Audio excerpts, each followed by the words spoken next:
un tiers des violences commencent pendant la première grossesse. Je suis le docteur Hélène Ekenroth, je suis gynéco-obstétricien au sein de la Maison des Femmes Marseille-Provence et je vais vous présenter les conséquences des violences chez les femmes enceintes.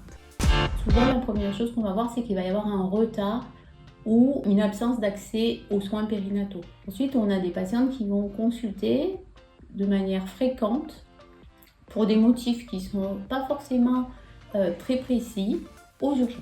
Elles ont aussi des comportements à risque avec une consommation de tabac, d'alcool, de drogue. Elles ont parfois une mauvaise nutrition.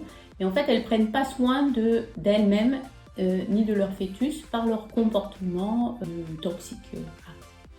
La patiente qui est enceinte, qui est victime de violences ou qui a été victime de violences récentes, c'est une patiente qui a une grossesse à risque. À risque de complications obstétricales, donc c'est pour la maman, on a des décès maternels, on a plus d'hémorragie fœto-maternelle, il y a des fausses couches, des infections maternelles, des accouchements prématurés, et il y a aussi des complications fœtales avec des risques de mort in utero, de retard de croissance, de prématurité et des faibles poids à la naissance. Donc on a un parcours au sein de la Maison des Femmes qui s'appelle Femmes enceintes victimes de violences.